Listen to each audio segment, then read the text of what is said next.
அல்லாஹ் குர்ஆனிலே இப்பொழுது சொல்கிறான், நீங்கள் அஸ்ஹாபுல் மைமனா வலது கூட்டத்தாராக மாறினால் உங்களுக்கு இருக்கும் இன்பங்கள் என்ன? ஃபீ சிதுரின் மஹ்லூத். சிதிர் என்றால் இலந்தை மரம். சிதிர் இலந்தை மரம். மஹ்லூத் முள்ளில்லாத இலந்தை மரங்களுக்கு கீழ் சொர்க்கத்திலே இருப்பீர்கள். அப்ப சொர்க்கத்திலே இலந்த மரம் இருக்கு. உலகத்திலே இலந்த மரம் இருக்குது. உலகத்துடைய இலந்த மரத்துல முள் இருக்கும். எங்கட நாடுகள்லையும் இருக்குது இலந்த மரம். இலந்தையை பத்தி அல்லாஹ் சொல்லும் பொழுது மிஅராஜுடைய பாடத்திலே சூரத்து நஜ்மிலே நபி ஸல்லல்லாஹு அலைஹி வஸல்லம் மிஅராஜ் போகும் பொழுது நபி அவர்கள் சொன்னார்கள், இந்தஹா சிதரத்துல் முன்தஹா, அங்கேதான் இலந்தை மரத்தை கண்டேன். அந்த இலந்தை மரத்தின் இலைகள் கஆதானில் ஃபியலா, யானையின் காதுகளை போன்று விசாலமான இலைகள். அதிலே தங்கத்திலான ஈசல்கள் சுத்தி கொண்டிருந்தது. அப்ப இலந்தை என்று சொல்லும் பொழுது சொர்க்கத்தில் இலந்தை இருக்குதா? இருக்குது. ஒவ்வொரு முள்ளிலும் பழம் இருக்கு.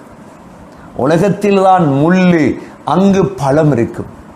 இந்த இலந்தை இலைதான் நபி ஸல்லல்லாஹு அலைஹி வஸல்லமுடைய காலத்திலே, நம்முடைய காலத்தில் சவர்க்காரம் பாவிக்கின்றோம். இது ஹலாலா ஹராமா என்பது உங்களுடைய விடயம். இன்று உலகம் சுத்தத்தின் பக்கம் சென்றிருக்கிறது. இஸ்லாமிய சுத்தத்தின் பக்கம் வந்திருக்கிறது. உங்களுக்கு தெரியும், கைகளை கழுவ வேண்டும். நாம் இதையும் மிஞ்சி சொல்கிறோம், மூக்கையும் கழுவ வேண்டும். எவ்வாறு இன்று நாட்டிலே ஒவ்வொரு இடங்களிலும் கை கழுவப்படுகிறது, சவக்காரமிட்டு கை கழுவப்படுகிறது. நாங்கள் சொல்லி வருகிறோம், சவக்காரத்தை இடுவதற்கு முன்னால் மண்ணால் கையை சுத்தம் செய்யுங்கள். மண்ணை விட கையை சுத்தம் செய்வதற்கான ஒரு விடயம் கிடையாது. ஏனென்றால் சிறுநீர் கழித்ததற்கு பிறகோ, மர்மஸ்தானத்தை தொட்டதற்கு பிறகோ, மலம் அருந்தியதற்கு மலஜலம் கழித்ததற்கு பிறகோ கையால் கழுவிட்டு வரும் பொழுது மலத்துடைய அந்த நஜீஸ்கள் எல்லாம், அசுத்தங்கள் எல்லாம் கை ரேகைகளிலே இருந்துவிடும்.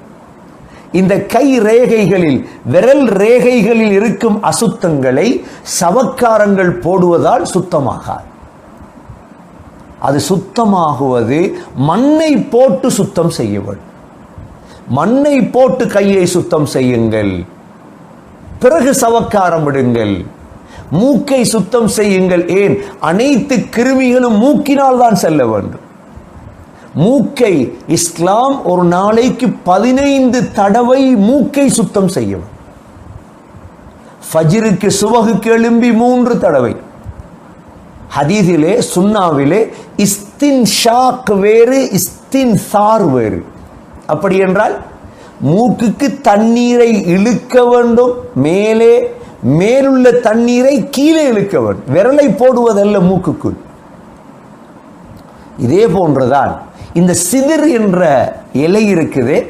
இந்த சிதிர் என்ற இலையை நபி ஸல்லல்லாஹு அலைஹி வஸல்லமுடைய காலத்திலே மையத்துகள் குளிப்பாட்டும் பொழுது இந்த இலையுடைய தண்ணீரை போட்டுதான் தேய்ப்பார்கள். ஃபிக்ஹுடைய கிதாபுகளிலே பிமாஇன் வ சித்ரின், தண்ணீரும் இலந்தை இலையும். அப்ப இலந்தை இலையில உள்ள பிரயோஜனம் என்ன? சில உலமாக்கள் இலந்தை இலையை பவுடராக்கி உடம்பிலே தேய்த்து குளித்தால் சூனியம் செய்யப்பட்டவனுடைய சூனியத்தை அல்லாஹ் இல்லாமலாக்குவார் என்பதாகவும், இரண்டாவது இலந்தை இலையை உடம்பில் தேய்ப்பதால் உடம்பில் உள்ள கிருமிகள் அவ்வாறே செத்து விடுவதாகவும் உலமாக்கள் எழுதியிருக்கிறார்கள். அல்லாஹ் சொல்கிறான், சொர்க்கத்திலே ஃபீ சித்ரின் மஹ்லூத், முள்ளில்லாத இலந்தை மரங்களுக்கு கீழ் இருப்பார்கள். அடுத்த இன்பம் வதல்ஹிம் மம்தூத். தல்ஹ் என்றால் வாழை மரம், மந்தூத் கொலை கொலையாக தொங்கக்கூடிய வாழை மரங்களுக்கு கீழ் இருப்பார்கள்.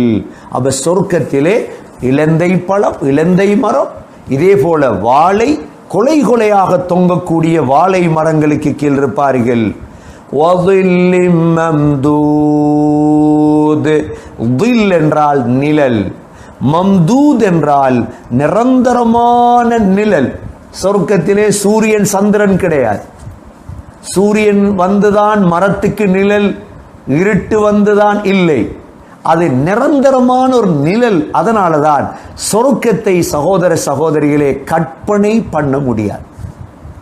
உலகத்தில் தான் நாங்கள் கஷ்டப்படுவது, மௌத்துக்கு பிறகு எந்த மனிதனும் கஷ்டப்படக்கூடாது. எங்களுடைய சிந்தனை அதுதான். உலகத்தில் நோய் வருகிறது, கஷ்டம் வருகிறது, பிரச்சனை வருகிறது, இப்பொழுது ஏழ்மை பஞ்சம் வந்திருக்கிறது. சகோதரர்களே, கொஞ்சம் பொறுமையாக இருங்கள். மௌத்துக்கு பிறகு சந்தோஷமே சந்தோஷம்தான். அல்லாஹ் சொல்கிறான், வதில்லிம் மம்தூத், நிரந்தரமான நிழல், வமாஇம் மஸ்கூப், மாண்டா தண்ணீர், மஸ்கூப் ஓடிக்கொண்டே இருக்கும், துண்டிக்காமல் ஓடிக்கொண்டே இருக்கும். இந்த ஆயத்துடைய சபபு நுசூல், இந்த ஆயத் ஏன் இறங்கியது? இமாம் சயீத் பின் மன்சூர் தன்னுடைய சுனனிலும், இமாம் பைஹகி ரஹிமஹுல்லா, அதா முஜாஹித் ரஹிமஹுல்லா மூலமாக சொல்கிறார்கள், தாயிஃபிலே ஒரு கணவாய் இருந்தது. அந்த கணவாயுடைய பெயர் வாதி வுஜ். வாவ் ஜீம். தாயிஃபுக்கு போனால் இந்த கணவாயை கொஞ்சம் போய் பாருங்கள். அதாவது தாயிஃபிலே நீங்கள் மஸ்ஜித் அப்பாஸிலிருந்து நீங்கள் சத் இக்ரிமா என்ற இக்ரிமா பள்ளத்தாக்கு செல்லும் பொழுது இடையிலே இந்த வாதி வரும், கணவாய், வாதி வுஜ் என்ற கணவாய். அப்ப தாயிஃப் வாசிகளுக்குத்தான் இந்த வாதி வுஜ் இருந்தது. அந்த வாதி வுஜ்ஜில தான் தேன், பழங்கள், வாழைப்பழம். மக்காவில் எந்த பழமும் கிடையாது. இப்பொழுதும் தான் அங்கிருந்து தான் மரக்கறிகள், பழங்கள் எல்லாம், திராட்சை, மாதுளம்பழம் எல்லாமே வரும். அப்ப ஸல்லல்லாஹு அலைஹி வஸல்லமிடம் சஹாபாக்கள் வந்து சொன்னார்கள், யா ரசூலல்லாஹ், இந்த வாதி வுஜ்ஜ போல அல்லது வஜ்ஜ போல தாயிஃபில் இருக்கக்கூடிய எங்களுக்கும் இல்லையா யா ரசூலல்லாஹ் என்று கேட்ட பொழுது அல்லாஹ் இந்த ஆயத்தை இறக்கினான். உங்களுக்கு சொர்க்கத்தில் இருக்கிறது.